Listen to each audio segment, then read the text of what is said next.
Okay, Math 99. So this is week 3. Another Thursday has passed that we have not been able to meet each other face to face, but that's okay. So the stuff we're doing in Math 112 right now is the truth tables. You know, those things are probably giving you a hard time. So before we get to that, I did want to address something that I know a lot of students struggle with, and those are the universal and existential quantifiers. So the universal quantifiers are these kind of words like all, each, every, none, no. Whereas the existential ones, you can look in the word, right? It says like exist. That just means that there exists at least one. So there's things like at least one, some, there exists one, a few, things like that. So words like that just kind of state that there are some in existence.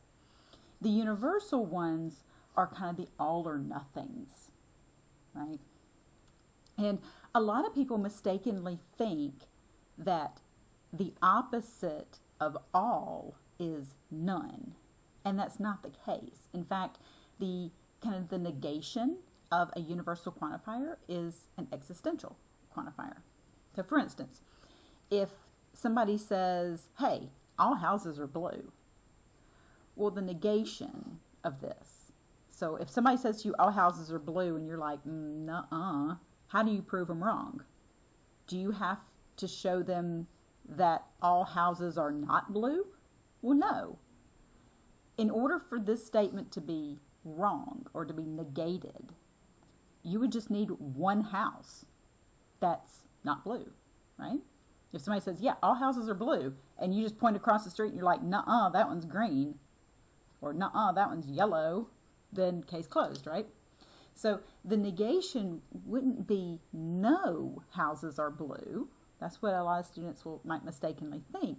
The negation would be one of these existential quantifiers that says, hey, at least one house isn't blue. Or how about we just say more easily, some houses are not blue. You could also say some houses are blue, but not all of them. If you have a statement like some people like milk, so you can see now that I've got that existential quantifier, that quantifier that just says, okay, some, or a few, or there is at least one. The negation of that one is going to be the universal quantifier of none. So the negation of that would be that no people like milk, or no one likes milk. So I know that's kind of tricky for some students, so I just wanted to go ahead and address that. Now, let's get into some truth tables, because I got a feeling that might be where you're having a hard time. So one thing I'm going to post with these notes is going to be my summary of these connectives. This is a good thing to have for quick reference here. So we've got your standard PQ. We have the conjunction, the disjunction, the conditional, and the biconditional. Those are the common connectives you're going to see. And so what I did was wrote these in 4 different colors and kind of wrote a little explanation to go with one. The conjunction you can think of with the word and. All right?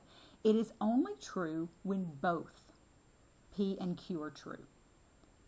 Right? If you say that you're going to vacuum and wash dishes, the only way that statement's true is if you do both. If you just do one or the other, then no, it's not true. So the only way it's true is when both of these are true. So true, true, true. None of these have a true, true to them. Now, on the other hand, the disjunction is the or. Now remember, it's one or the other or both. So it's only false when both are false. So if you say, hey, you know what, today I'm going to either do the dishes or vacuum. Well, if you do both, great, overachiever. But if you just do one or the other, that's okay as well. The only way that statement's false is if you don't do either one. The conditional tends to give people a really hard time. So in the lecture, you know, I talk about it as being a promise that is only false when this first part here, when this premise is true, but the conclusion is false. So it's only false when you get this true implies false kind of thing here, because that means that the condition was met, but the promise wasn't kept. Then we have the biconditional. It doesn't show up very often, but when it does, the easiest thing to remember is that it's only true when both of the P and Q values are the same. So if both P and Q are true, boom, it's true. If both of them are false, it's also, then the biconditional is also true. So you can see here it's true, true. Those two are the same. Those two are the same. So let's come back to the conditional. So I do want to address this, you know, one more time, just because I know so many people have a hard time with it. So come over here and let's talk about the conditional statement.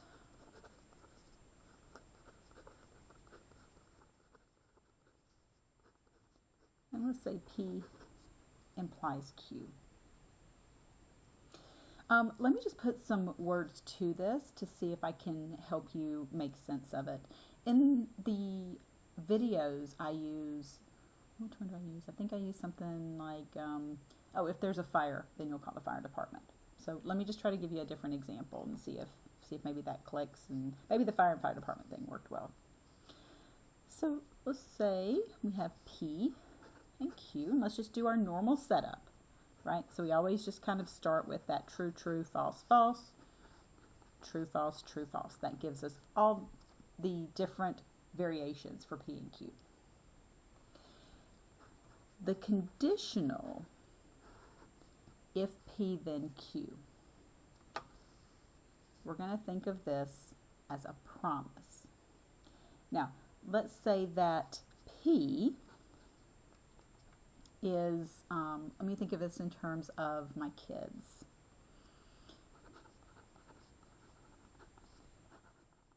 Let's say that P is that you eat your dinner, and Q is you get dessert. All right?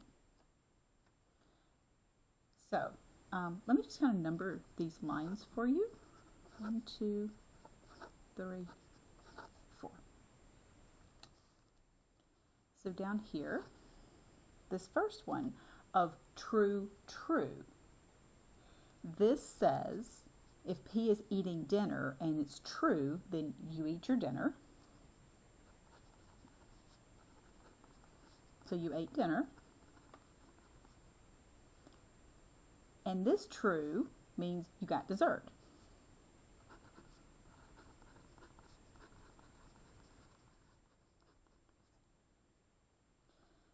The second line here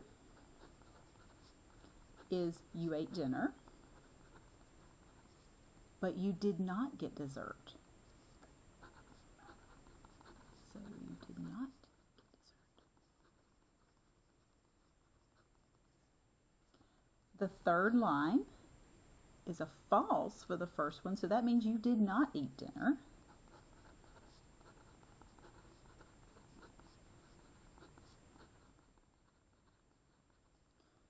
And then this one being true means you got dessert anyway.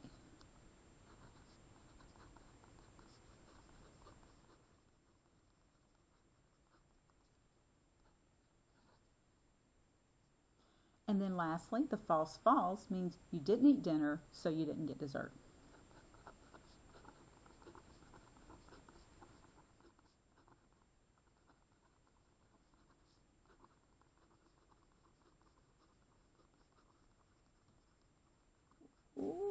Managed to fit it on there.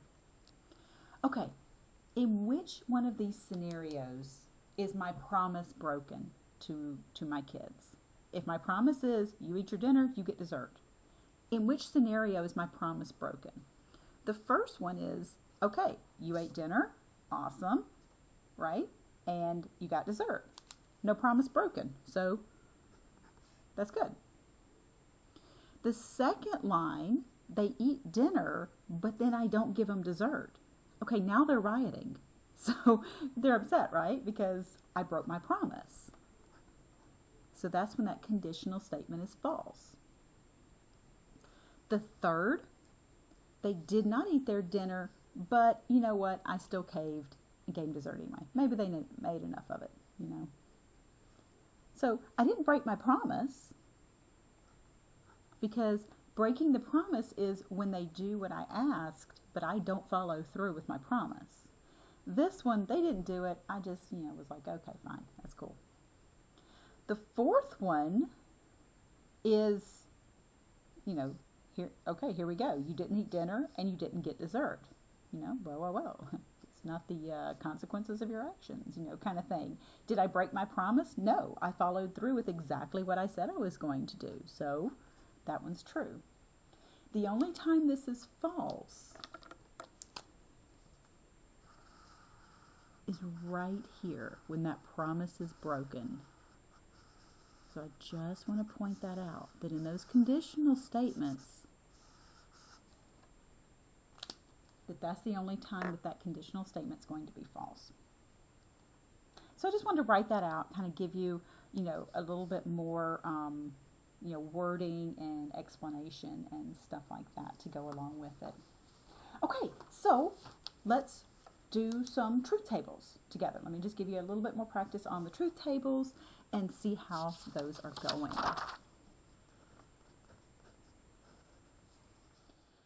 So let's draw a truth table.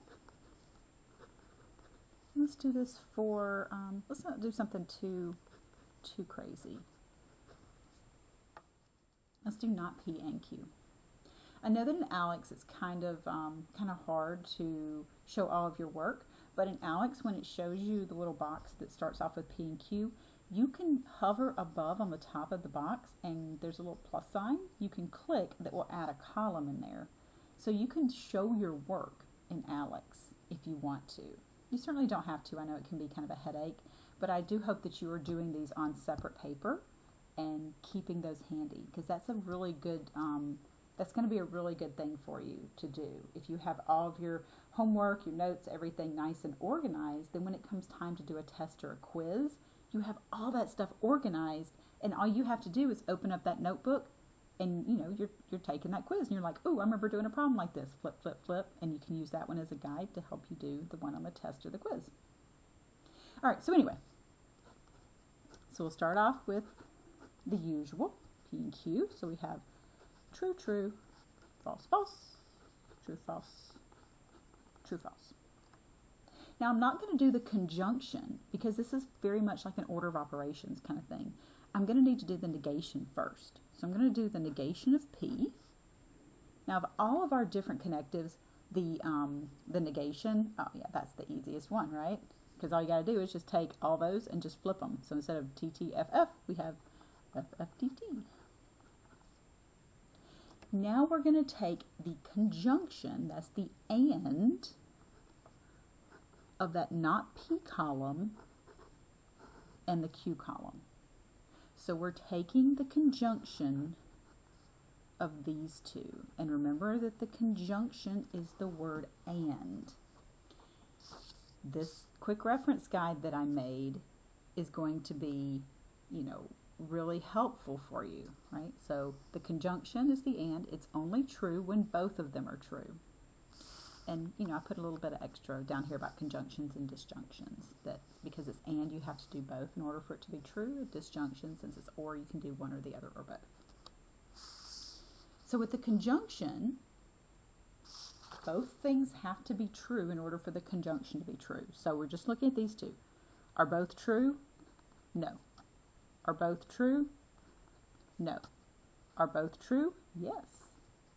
Are both true? Nope. And we're done.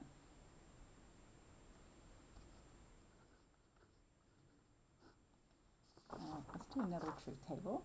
Let's do one that's a little bit more involved. How about the negation of P P and Q implies P. Now notice this one has that negation on the outside of the parentheses, whereas this one, the negation was just on the P. That's going to be really important because just like if this were, say, like a negative sign, you would kind of, well, you would think of it as distributing. Don't distribute this.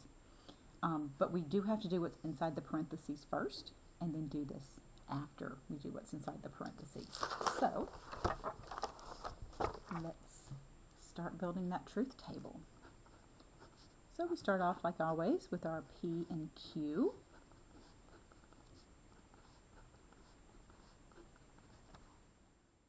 Now I'm not going to do the negation first. I'm going to do the conjunction first. So let's do P and Q.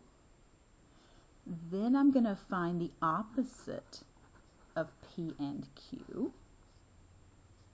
Then I'll find the conditional of this column with just P. So it might actually be helpful to do this. So bear with me on this. And I realized that in Alex, it's just going to give you these two and then this answer, which kind of makes you feel like you should just be able to see the answer like in a vision straight from God himself. And that's not the case. That's just how Alex is set up, to just go ahead and put this in here and have you add in the extra columns or do those on separate paper. Okay, so let's do this one column at a time. So we've got this conjunction, right? That and. So you come over here, this little quick reference guide that I made you. You're like, okay, it's only true when both are true. All right, both are true, cool. Are both true? No. Are both true? No. Are both true? No. This column is super easy, right? It's just the negation of the previous column. So just take everything that's in this column and take the opposite. So it'd be false, true, true, true. P, I'm just rewriting it. There's nothing to do here.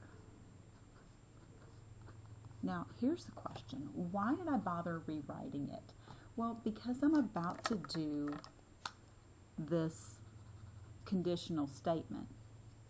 And it might just be easier to have those two columns right next to each other. Because some people can do, the negation like from here to here, but there's just something sometimes about going from right to left that confuses people. And because order is very important here, I just rewrote that column here. So the conditional, remember, is only false when that promise is broken. When you eat your dinner, but you don't get dessert. So you don't eat dinner, and you get dessert anyway. All right, mom's awesome. You eat dinner, you get dessert. Cool. You eat dinner, you don't get dessert. Okay, now we write it.